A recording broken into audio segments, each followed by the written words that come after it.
Bonjour à tous, on va commencer par voir un petit peu comment ça fonctionne. Alors déjà, vérifier tous ces outils, s'ils sont présents. Donc moi généralement, on regarde dans affichage, barre d'outils, et on va avoir la possibilité d'afficher différents outils. Alors moi je prends généralement grand jeu d'outils, qui vont être toute cette barre là sur le côté à gauche.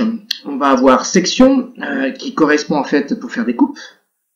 Le style qu'on utilisera pour les textures et les vues qui sont ici, qui vont me permettre de faire la vue de face, la vue de gauche, la vue de droite et ainsi de suite. Donc moi c'est ce que j'utilise en général, bien sûr chacun pourra utiliser en expérimentant les différents outils. Alors on va commencer déjà par utiliser l'outil rectangle qui est ici, donc un rectangle marron avec une diagonale rouge. On va cliquer, moi j'aime bien commencer à l'origine, et regardez, je clique qu'une seule fois. Et là, j'ai la possibilité de mettre le rectangle que je veux. Alors, en bas à droite, vous avez ici la cotation. Donc, je vais pouvoir rentrer les mesures directement. Alors là, je me suis configuré pour être en mètres, parce que c'est l'architecture. Mais on peut se mettre en millimètres, et ainsi de suite. C'est au départ qu'il faut le faire. Donc là, par exemple, je vais faire une cabine de 2 mètres par 3 mètres. Donc, la longueur est en première, là. Donc, 3,2. Et je vais rentrer, et je me retrouve à avoir fait un rectangle. Donc déjà, c'est le premier outil. Le deuxième outil que je vais utiliser, ça va être l'outil décalage, qui est ici. Décalage va me permettre facilement de faire des murs. Je clique à l'intérieur, et pareil, je clique une fois. Ben, regardez, je peux varier la parallèle qui va être soit à l'intérieur, soit à l'extérieur d'ailleurs. Donc là, je vais mettre l'épaisseur de mes murs, je veux que ce soit des cloisons de 10 cm. Donc je vais mettre 0,10. Entrée. Donc, si j'approche un petit peu, j'ai fait des cloisons de 10. Pareil pour l'autre outil que je vais utiliser cette fois-ci, ça va être l'outil crayon qui va me permettre de rajouter des traits à certains endroits et me dire, moi je veux que 3 murs, je veux pas le 4e mur tout de suite, je le ferai sans doute après, mais c'est juste pour montrer déjà. Donc après, l'outil qui est le plus important, ça va être justement l'outil pousser-tirer, que je viens de cliquer dessus, là, avec la petite flèche rouge montante, qui va me permettre de passer en 3D. C'est-à-dire que, hop là, regardez, je peux monter les murs. Donc là, pareil, je vais mettre la hauteur sous plafond que je vais avoir, là, 2,50 m par exemple. 2,50 m. Et je me retrouve donc avec des murs de 2,50 m d'une cabine. Donc, c'est assez simple. Après, c'est question de détails, mais d'habitude. Alors, quoi d'autre? Qu'est-ce que je peux faire à l'intérieur de ce mur-là? Par exemple, je peux mettre un coffre ici pour mettre des difficultés. Donc, je vais pareil reprendre mon rectangle et je vais mettre un coffre à l'intérieur. Alors, quel coffre je vais mettre? Je vais mettre un coffre qui va faire 40 par 20 par exemple, donc 0,4, point virgule 0,20. Tac. Je me retrouve donc avec un rectangle positionné dans l'angle. Pareil, je vais pousser, tirer, je vais le monter jusqu'en haut, donc je clique jusqu'à la ligne, jusqu'à l'arête. Et là, j'ai mon coffre. Alors, je peux arrêter là, bien sûr, mais bon, je vais rentrer dans le détail pour m'amuser. Là, je vais utiliser, pareil, l'outil décalé. Je vais mettre des cloisons de 5, donc 0,05. Tac. C'est pas normal qu'il y ait une cloison ici. Donc,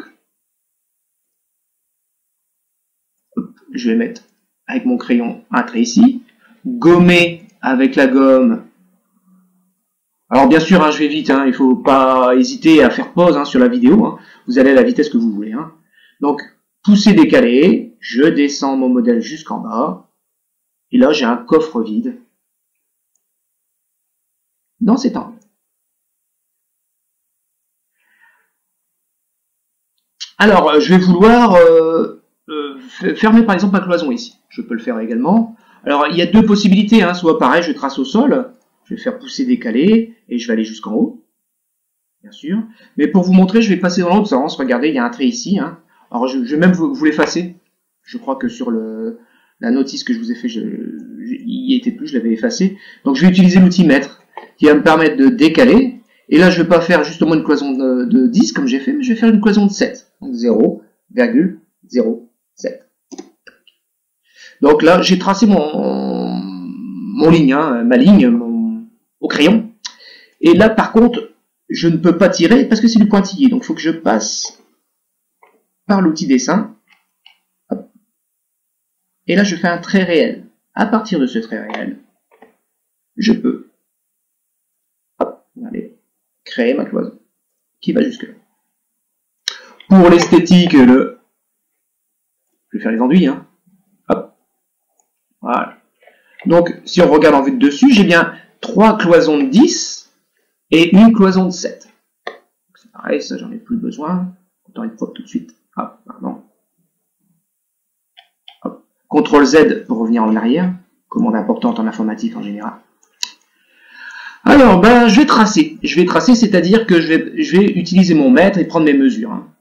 Par exemple, moi je vais chercher l'axe pour pouvoir mettre une porte. Donc là, je cherche le milieu. Alors je pourrais calculer, hein. Je mesure et je calcule. Mais il y a, regardez, il y a sur la ligne, je suis en carré rouge, et à un moment je passe en carré bleu. Carré bleu, ça veut dire que je suis au milieu de la ligne. Donc je sélectionne. Donc là, j'ai tracé un trait d'axe.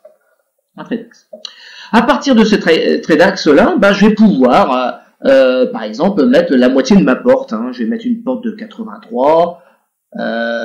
Donc, de chaque côté, je vais me retrouver à 88. Allez, je vais mettre 44 de chaque côté. Donc, 0,44. Je pourrais le modifier plus tard, hein, si c'est pas bon. 0,44. Tac.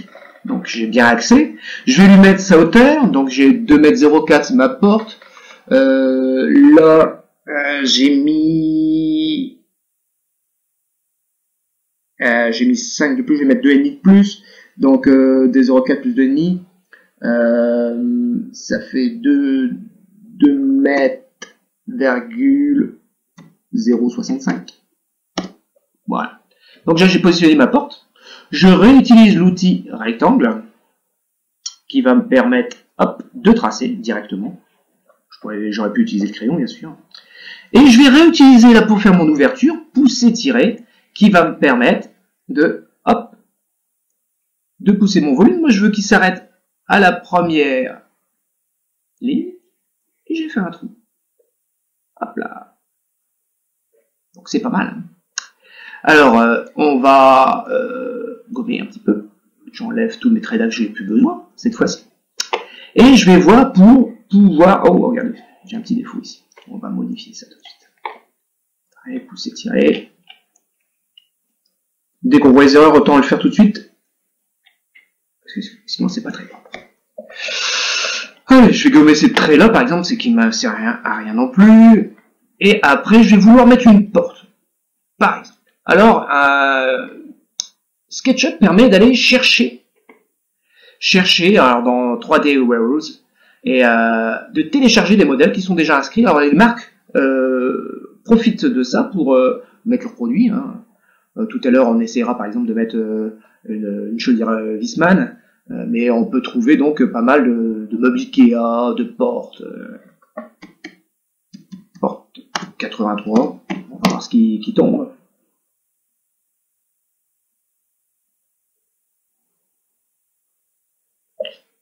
Allez, Internet, s'il te plaît, va plus vite. Merci. Alors, je vais prendre la première, celle-ci, elle est très bien. Donc, charger ceci directement dans votre modèle SketchUp, je dis oui. Et puis télécharger. Ah. Donc, elle est ici. Alors, déjà, déterminer le sens d'ouverture, bien sûr, mais il va falloir aussi que je la mette dans le bon sens pour la positionner. Donc, on va utiliser faire pivoter les deux flèches rouges qui tournent, et j'ai un espèce de rapporteur. Alors, à moi de le mettre dans la position dans laquelle je veux que ça tourne, ici par exemple. Et je vais me mettre à 90 degrés. Voilà, je suis donc parallèle. J'utilise les 4 flèches rouges qui va me permettre de déplacer. Et je vais mettre ça dans mon mur. Alors, il faut que je me positionne correctement. Sinon, je ne serai plus axé. Voilà, ce qui est bien. Et ce qui est bien. Directement, je suis bon. Donc voilà, j'ai positionné une porte standard du commerce, directement dans ma cabine. Donc ça c'est pas mal. Je vais vous montrer aussi des choses un peu plus décoratives. L'outil pot de peinture colorié, où vous allez sur la droite avoir toutes les matières qui sont sélectionnables. Donc ici, je vais choisir, par exemple, je vais mettre du parquet. Donc j'utilisais bois. Et là, hop, je vais colorier mon sol, par exemple. Alors, pareil, je vais vouloir peut-être peindre mes murs. Donc je vais prendre la couleur. Je vais mettre un espèce de ton de pierre. Ici, ça va. Hop, hop, hop, hop. Alors on tourne son modèle, voilà. Et on va pouvoir colorier tous ces murs avec un aspect assez réaliste. Alors je vous disais pourquoi pas mettre une chaudière par exemple, hein, un autre module, hein, pour vous montrer que on peut aller chercher des marques. Donc pareil, 3D Warehouse. Et tout de suite, je vais mettre par exemple Viessmann. Ah. Je vais sélectionner une chaudière. Bon, celle-là elle est pas mal. Directement dans mon modèle. Hop. Je vais la positionner ici. Pareil, je vais la déplacer, donc utiliser ça. Alors on peut bien sûr placer des axes hein, pour la positionner exactement où on veut. Hein. Pareil, même technique. Je vais utiliser mon mètre. Je vais le mettre au milieu du mur. Et imaginons, je veux que le bas de ma chaudière soit à 1 mètre. Donc je tape 1 mètre. Hop. Voilà. Donc là, je suis axé à 1 mètre. Ici, alors 1 mètre c'est un peu bas, hein, mais bon. Hop. Je sélectionne. Et je vais essayer de placer ça correctement. Alors c'est toujours un peu galère, moi je trouve, sur SketchUp, de placer les objets en 3D. C'est toujours un petit peu compliqué. C'est pareil, hein, j'ai appris tout seul, donc parfois il y a peut-être des astuces que je ne connais pas. Alors il y a beaucoup de tutos sur Internet. Hein. Là on en fait un pour notre formation à nous, mais vous en trouverez plein. N'hésitez pas à les voir. Il y a tout. Il y a tout.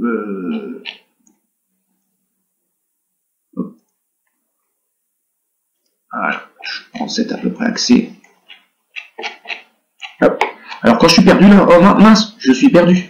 Regardez, vous avez les petits clous qui vont nous filer un coup de main, qui là me met directement en grand écran, et je me retrouve. Donc, placer ma chaudière, bien sûr, la tuyauterie ça va être un peu plus compliqué, hein. C'est des choses rondes, pour ceux qui en ont bien sûr besoin, je montrerai plus particulièrement, j'ai pas, là c'est ouvert à tout le monde, c'est une initiation. Hop là, je gomme. Bon, je vais pas appuyer avec ça. Je sais pas.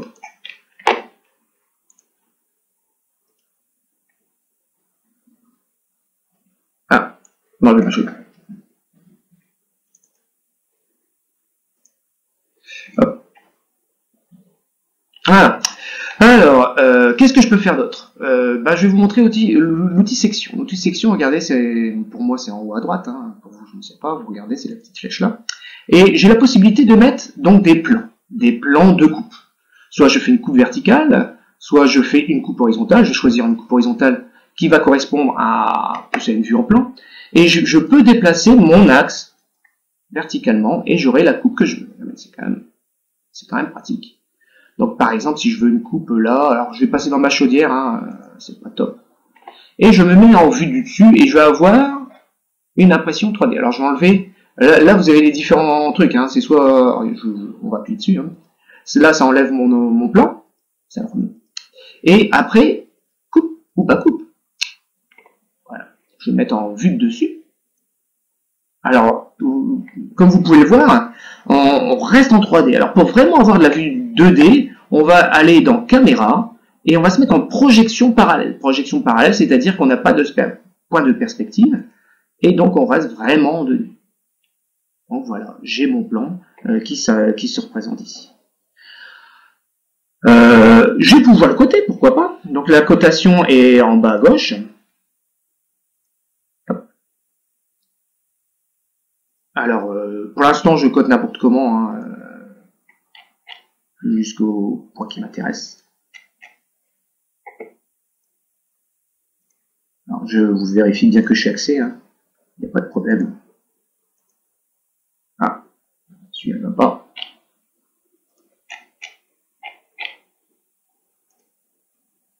Voilà. Donc, j'ai bien coté. Alors, c'est mon petit côté prof de dessin, hein, la cotation me plaît pas. Donc je vais essayer de vous montrer certains paramètres, qui sont par exemple les paramètres préférences. On va avoir ici les différents trucs qu'on peut avoir, les différents paramétrages. On va avoir aussi tout ce qui est